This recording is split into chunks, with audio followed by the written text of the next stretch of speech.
सभी को मेरा नमस्कार। मैं श्रीमती भूमिका शर्मा, सहायक प्राध्यापक, शासकीय महाविद्यालय बागबाहरा से। जैसा कि आप देख रहे हैं, आज का हमारा अध्ययन का विषय है आर्थिक विकास में लोक वित्त की भूमिका। ये जो पाठ्यक्रम मैंने लिया है वो सेमेस्टर 4 पब्लिक इकोनॉमिक्स पेपर 3 से लिया है, पहली यूनिट से, role of public finance in economic development और मेजर फिजिकल पॉलिसी। तो आइए इस विषय में हम चर्चा करते हैं। लोक वित्त और आर्थिक विकास टॉपिक से ये मतलब है कि लोक वित्त का आर्थिक विकास में कितना योगदान होता है या नहीं होता है, किस हद तक होता है, ये जानने के लिए हम अभी चर्चा करेंगे। तो लोक वित्त, जैसा कि आप जानते हैं कि लोक वित्त में हम सार्वजनिक आय, व्यय, सार्वजनिक ऋण और बजट से संबंधित जो नीतियाँ हैं उनको शामिल करते हैं।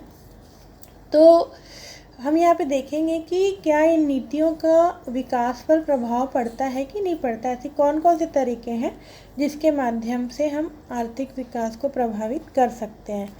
तो अगर हम पुरानी बात करें, प्राचीन समय में राजस्व का उतना महत्व नहीं था और प्राचीन अर्थशास्त्रियों का भी विचार था कि राजा को प्रजा के काम में कम से कम हस्तक्षेप करना चाहिए और ये राजा की इच्छा पे रहता था कि वो किस हद तक जनता के काम में सहयोग करता है।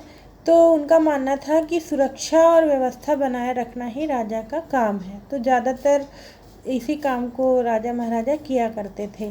लेकिन जैसे जैसे समय बदलता गया, राजा का कार्यक्षेत्र भी बदलता गया और प्राचीन अर्थशास्त्रियों का ये भी मानना था कि जो राजा या राज्य व्यय करता है वो अनुत्पादक होता है और व्यक्ति जो व्यय करता है वो उत्पादक होता है। और एडम स्मिथ ने ही कहा था कि व्यक्ति को स्वतंत्र छोड़ देना चाहिए और राज्य को उसके मामले में कम से कम हस्तक्षेप करना चाहिए, क्योंकि ये अपने आप चलता रहता है, अर्थव्यवस्था चलती है। एक अदृश्य हाथ की परिकल्पना उन्होंने की थी कि अपने आप मांग और पूर्ति में संतुलन होता है। लेकिन ये संतुलन तब बुरी तरह बिगड़ा जब 1930 में महामंदी आई और अर्थशास्त्रियों का विचार जो है वो बदलने लगा और राजस्व का महत्व बढ़ गया। खास करके कीन्स का जो अर्थशास्त्र था उसने राज्य के कार्य की परिभाषा ही बदल दी और धीरे धीरे कल्याणकारी राज्य जो है उसकी परिकल्पना फैलने लगी, समाजवादी समाज की स्थापना होने लगी। तो अब तो सरकार ज़्यादा से ज़्यादा लोक कल्याणकारी कार्य करने का प्रयास कर रही है और उसका महत्व दिन प्रतिदिन बढ़ता जा रहा है। अभी वर्तमान संदर्भ में भी आप देख सकते हैं कि किस तरीके से महामारी के कारण जनता के प्रत्येक दिन की सुविधा का जो ध्यान है वो सरकार रख रही है और उनको रखना पड़ रहा है क्योंकि ये उसका कर्तव्य है। तो पहले ऐसा नहीं था।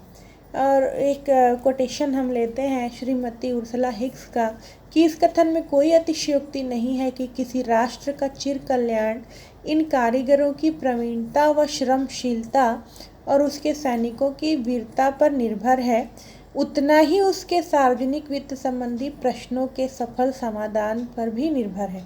इसका मतलब ये है कि जैसे किसी देश के श्रमिक कुशल होंगे और वहाँ के जो सैनिक वीर होंगे तो वो देश विकास करेगा, वैसे ही अगर सार्वजनिक जो नीति है या सार्वजनिक जो वित्त है उससे संबंधित जो भी निर्णय लिए जाते हैं वो भी उस देश के विकास को प्रभावित करते हैं।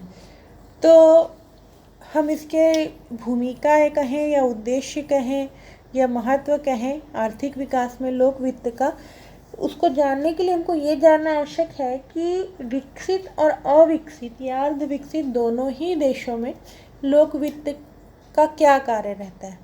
तो पहली बात तो ये है कि विकसित देश जो ऑलरेडी विकसित हो चुके हैं उनकी पहली समस्या ये है कि वो किस प्रकार अपने विकास की दर को बनाए रखें और अर्थव्यवस्था में कोई उतार चढ़ाव ना हो। तो इन्होंने मौद्रिक नीति के साथ साथ राजकोषीय नीति की ओर भी ध्यान दिया। और अर्धविकसित देशों की ये समस्या है कि विकास कैसे प्राप्त करें। तो दोनों की समस्या यद्यपि अलग है लेकिन विकास से ही संबंधित है। तो विकसित देशों में इस प्रकार की राजकोषीय नीति बनाई जाती है या लोक वित्त संबंधी नीति बनाई जाती है कि अर्थव्यवस्था पर जो उच्चावचन होते हैं उसका बुरा प्रभाव न पड़े। तो हम यहाँ पे देखेंगे मुख्यतः अर्धविकसित देशों के बारे में देखेंगे कि लोक वित्त का अर्धविकसित देशों में क्या महत्व है। यहाँ पे देखिए पूंजी निर्माण, अगर हम देखते हैं कि लोक वित्त कैसे अर्धविकसित देशों में पूंजी निर्माण करता है, तो वो कई तरीके हैं। सरकार प्रत्यक्ष भौतिक नियंत्रण रखती है। प्रत्यक्ष भौतिक नियंत्रण से ये तात्पर्य है कि अनावश्यक वस्तु के उपभोग को रोक सकती है, ऐसे विनियोजन को रोक सकती है डायरेक्टली जो कि अनुत्पादक हो और जिसमें बहुत ज़्यादा व्यय हो रहा है। और दूसरा तरीका ये है कि करों की दर में परिवर्तन करती है, मतलब प्रगतिशील कर लगाती है। अमीरों पे ज़्यादा कर लगाकर उसको निर्धन वर्ग पे खर्च करती है। ऐसे नए नए कर लगाती है जिससे कि आय के संसाधन जो है वो बढ़े। सरकार सार्वजनिक क्षेत्र के उद्योगों में विनियोग करती है और वहाँ से बचत प्राप्त करके जनता के कल्याण के लिए उसको खर्च करती है, देश के विकास में खर्च करती है। सार्वजनिक उद्योगों के निर्माण से रोजगार में वृद्धि होती है, लोगों की क्रय क्षमता बढ़ती है जो पूर्ण रोजगार को बनाए रखने में सहायक है। फिर सार्वजनिक ऋण के माध्यम से वो अर्थव्यवस्था में होने वाले उतार चढ़ाव को नियंत्रित रखती है। दूसरा, बड़े बड़े विनियोग करके उत्पादन क्षमता बढ़ाती है और घाटे का बजट बना के मुद्रास्फीति के समय कहना चाहिए मुद्रा संकुचन के समय घाटे का बजट जो है वो बहुत काम आता है। तो इस तरीके से लोक वित्त से संबंधित बहुत सारे उपाय हैं जिससे कि विकास होता रहता है। दूसरा काम ये है कि विनियोग के स्वरूप का निर्धारण किया जाता है कि ऐसी नीति बनाई जाए जिससे कि व्यक्तिगत विनियोग को बढ़ावा मिले और विकास, ऐसा विनियोग हो जिससे कि देश का विकास हो। तो वो क्या करती सरकार कि विलासिता की वस्तुओं पर जो है वो ज़्यादा टैक्स लगाती है ऐसे उद्योगों पे, और ऐसे जो जनता के लिए ज़रूरी उद्योग है उन पे कम टैक्स लगाती है। और आयात प्रतिस्थापन करने वाले, निर्यात को बढ़ावा देने वाले उद्योगों को छूट प्रदान करती है, निजी विनियोग को प्रोत्साहित करती है। तो ये सब जो नीतियां हैं वो लोक वित्त से ही संबंधित हैं। फिर इस प्रकार के उपाय लोक वित्त में किए जाते हैं जिससे कि राष्ट्रीय और प्रति व्यक्ति आय में वृद्धि हो। इसके माध्यम से जो है वो उत्पादन कार्य को इतना बढ़ाया जाता है जिससे कि उद्योगों का विकास हो और लोगों को रोजगार मिले और आय और प्रति व्यक्ति आय दोनों में वृद्धि हो। फिर रोजगार के अवसर में वृद्धि होती है। तो मैंने पहले ही बताया था कि सार्वजनिक व्यय में वृद्धि से करारोपण की नीति ऐसी अपनाई जाती है जिससे कि पूंजी निर्माण हो, प्रगतिशील कर लगाए जाते हैं और व्यय जो है वो इस तरीके से होता है कि जैसे कि जिसको पंप प्राइमिंग कहा जाता है। पंप प्राइमिंग का मतलब ये है कि जैसे अगर किसी पाइप से पानी नहीं आता तो हम उसमें से थोड़ा पानी निकालते हैं और जिससे कि वापस ज़्यादा तेज़ी से पानी निकलता है, तो इसको पंप में पानी डाल के जो पानी निकालने की क्रिया है। वैसे ही पहले अगर हमको उत्पादन कार्य को बढ़ाना है तो थोड़ा सा तो विनियोग करना ही होगा, तो ये सार्वजनिक व्यय के माध्यम से किया जाता है। फिर सरकार का उद्देश्य लाभ कमाना नहीं होता, तो वह ऐसे क्षेत्रों में भी विनियोग करती है जहाँ जिससे कि उस क्षेत्र का विकास हो सके। तो इससे जो पिछड़े क्षेत्र है उनका विकास होता है, परिवहन का विकास होता है, रेल परिवहन, सड़क परिवहन, सिंचाई की सुविधा, बिजली की, ऊर्जा की जो सुविधा है, ये क्योंकि सरकार के द्वारा किए जाते हैं तो सभी क्षेत्रों के संतुलित विकास में इससे सहायता मिलती है। फिर स्थिरता की जो समस्या है, राजकोषीय नीति का प्रयोग अर्थव्यवस्था में जो उतार चढ़ाव होते हैं उसको रोकने के लिए किया जाता है। अगर बहुत ज़्यादा विनियोग हो जाए तो उससे मुद्रास्फीति का खतरा रहता है, कम विनियोग हो तो बेरोजगारी का खतरा रहता है, मंदी का खतरा रहता है, तो थोड़ी सी कठिनाई आती है। अर्धविकसित देशों में इसलिए राजकोषीय नीति को लागू करने में असुविधा झेलनी पड़ती है। फिर अनुकूल भुगतान संतुलन में भी लोक वित्त की नीति का महत्व होता है, क्योंकि अधिकतर अर्धविकसित देशों में निर्यात जो भुगतान जो संतुलन है वो प्रतिकूल रहता है। तो इसके लिए सरकार को ही ऐसी कर नीति बनानी पड़ती है जिससे कि उत्पादन को बढ़ावा मिले, निर्यात को बढ़ावा मिले और आयात जो है वो कम से कम हो। तो वो ऐसे विनियोग करती है, ऐसे कर लगाती है जिससे कि भुगतान संतुलन में सुधार हो। फिर है कि जो भी अर्धविकसित देशों में संसाधन होते हैं वो बहुत कीमती होते हैं, क्योंकि आवश्यकताएं ज़्यादा हैं, समस्याएं बहुत ज़्यादा हैं। तो उनको कहाँ लगाना है, किस क्षेत्र में लगाना है जिससे कि ज़्यादा से ज़्यादा उत्पादन की प्राप्ति हो और लोगों को रोज़गार मिले, ये निर्णय सरकार के द्वारा किए जाते हैं। तो सामाजिक दृष्टि से संसाधनों को वांछित दिशा में मोड़ने का कार्य भी लोक वित्त के अंतर्गत किया जाता है। फिर आय व धन के वितरण की असमानता भी कम होती है। वो तो होगी ही यदि ऐसे कर लगाया जाए जिससे कि गरीबों के लिए कुछ कार्य हो सके और जो संपन्न हैं उनसे आय लेके यदि हम उसको निर्धनों की ओर खर्च करते हैं तो इससे आय की असमानता भी कम होती है, लोगों का जीवन स्तर ऊंचा उठता है। इसके साथ ही कई ऐसे प्रयास सरकार के द्वारा किए जाते हैं, उनको न्यूनतम राशन उपलब्ध कराना, उनके लिए न्यूनतम सुविधा उपलब्ध कराना, शिक्षा को मुफ्त करना, स्वास्थ्य को मुफ्त करना, उनको बीमा प्रदान करना, उनको कई प्रकार से घरेलू सुविधाएं प्रदान करना, ये सब जो है वो आय की असमानता को कम करते हैं और लोगों का जीवन स्तर ऊंचा उठाते हैं। और जब किसी देश के नागरिकों का जीवन स्तर ऊंचा उठता है तो उस देश को विकास करना ही है। तो हम ये कह सकते हैं कि वर्तमान युग में बिना लोक वित्त के कोई भी लोक वित्त की नीति से संबंधित जो सुझाव है उसको अपनाए बिना कोई भी जो देश है विकास नहीं कर सकता। इस प्रकार मैंने लिखा है कि लोक वित्त अर्धविकसित देशों में उपरोक्त बिंदुओं के अंतर्गत मानवीय तथा भौतिक संसाधनों के आर्थिक प्रवाह को आर्थिक विकास के लिए उपलब्ध कराने, आर्थिक स्थायित्व को बनाए रखने और धन तथा उपभोग स्तर की घोर विषमताओं को कम करने में महत्वपूर्ण होती है। तो ये हम इस तरीके से देखते हैं कि लोक वित्त जो है वो आर्थिक विकास को प्रभावित करता है।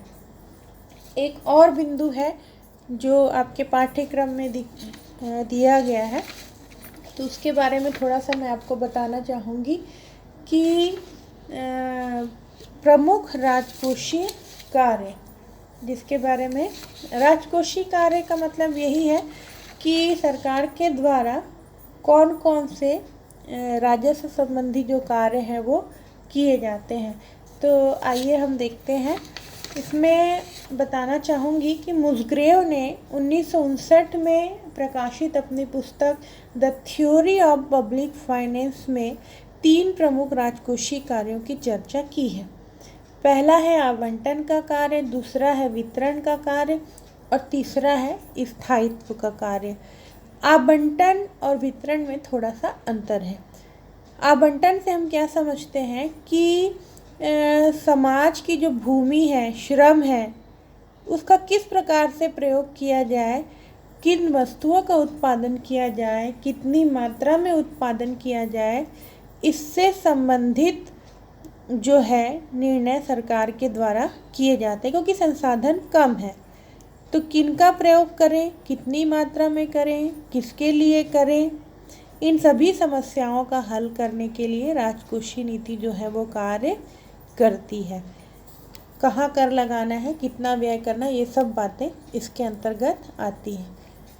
दूसरा जो कार्य है वो वितरण का है। वितरण का मतलब है कि उत्पादन कार्य से जो भी आय प्राप्त होती है उसका समाज में किस प्रकार से वितरण हो कि सभी वर्गों को उसका समान रूप से लाभ प्राप्त हो। इसका मतलब है कि आय की असमानता को कम करने का प्रयास राजकोषीय कार्य के अंतर्गत किया जाता है। ये कर के माध्यम से, व्यय के माध्यम से और ऋण के माध्यम से सार्वजनिक ऋण के माध्यम से ये सभी कार्य करते हैं। न्यूनतम कीमत निर्धारित की जाती है जिससे कि किसी भी वर्ग को नुकसान न हो। कृषि क्षेत्र में न्यूनतम मूल्य निर्धारित किया गया है ताकि किसानों को इसका बुरा प्रभाव जो है वो ना झेलना पड़े, उनको कोई घाटा ना हो। हमारे देश की बात है। आर्थिक स्थिरता के लिए रोजगार के स्तर को बनाए रखना ये भी कार्य होता है कि स्थायित्व का कार्य का मतलब ये है कि न तो मंदी हो न तो तेजी हो, ये स्थिति बनी रहे। पूर्ण रोजगार को बनाए रखने के लिए कीमत स्तर को स्थिर रखना बहुत ही ज़्यादा आवश्यक है और जब तक सरकार हस्तक्षेप नहीं करेगी किसी भी अर्थव्यवस्था में कीमत स्थिरता या आर्थिक स्थायित्व बनाए रखना संभव नहीं है। इसके अंतर्गत व्यय नीति रोजगार का प्रयोग किया जाता है। इसमें आर्थिक विकास की वांछित दर को प्राप्त करने के लिए प्रयत्न किया जाता है। भुगतान संतुलन को संतुलित रखने का प्रयास किया जाता है। आर्थिक विकास की दर एक निर्धारित की जाती सरकार के द्वारा और उस दर को बनाए रखना बहुत ही ज़रूरी है। अगर वो न्यूनतम स्तर पे आ जाए तो फिर वो देश के लिए खतरा होता है। तो इसके लिए एक शब्द का प्रयोग किया जाता है जिसको क्षतिपूरक वित्त कहते हैं। थोड़ा सा प्रिंटिंग मिस्टेक है, हम ध्यान नहीं देंगे। क्षतिपूरक वित्त में 3 तरीके का कार्य होता है। यदि अनैच्छिक बेरोजगारी है मतलब लोग काम चाहते हैं और उनको काम नहीं मिल रहा है तो मांग के स्तर को बढ़ाने का प्रयास सरकार के द्वारा किया जाता है। तो मांग के स्तर को कैसे बढ़ाएगी सरकार? वो इस प्रकार की नीति अपनाती है कि लोगों के हाथ में मुद्रा की मात्रा जो है वो बढ़ जाए। तो वो करों की दर को कम करती है, सार्वजनिक व्यय को है बढ़ा देती है जिससे कि जो लोगों की मांग की क्षमता है वो बढ़ जाए। और यदि मुद्रास्फीति है तो मांग को घटाने का प्रयास किया जाता है। तो इससे जो है व्यय की मात्रा, सार्वजनिक व्यय की मात्रा जो है वो कम की जाती है, करों की मात्रा बढ़ा दी जाती। जहाँ लोग जिस वस्तु पे अनावश्यक खर्च करते हैं तो उस खर्च को कम करने के लिए उस वस्तु पे कर की मात्रा जो है वो बढ़ा दी जाती है। उसके बाद यदि स्थिरता पाई जाती है तो उस स्तर को बनाए रखने के प्रयास किए जाते हैं ताकि ना तो बेकारी हो और ना ही मुद्रा स्फीति हो। तो राजकोषीय जो कार्य हैं उसके अंतर्गत आप मुख्यतः इसके बारे में लिख सकते हैं। और यदि कभी क्षतिपूरक वित्त के बारे में पूछा जाता है तो जो क्षति की पूर्ति करे उस तरीके से वित्त का समायोजन, लोक वित्त का समायोजन किया जाता है। तो समझ में आ गया हम लोगों को कि बजट नीति के अनेक उद्देश्य होते हैं, इन्हें ही राजकोषीय कार्यों की संज्ञा दी जाती है। इन सभी कार्यों को एक साथ करने में अनेक कठिनाइयाँ उत्पन्न हो सकती हैं क्योंकि ये परस्पर व्यापी हैं। इसका मतलब ये है कि यदि हम अगर बेरोजगारी को दूर करने का प्रयास करते हैं तो इसके लिए हम मुद्रा की अधिक मात्रा का विनियोग करते हैं जिससे कि मुद्रास्फीति का डर हो जाता है। तो एक कार्य जो है वो दूसरे का विरोधी हो जाता है, इसलिए उसको दूसरी नीतियों के साथ समन्वित करके राजकोषीय कार्यों को संपादित करना पड़ता है। धन्यवाद।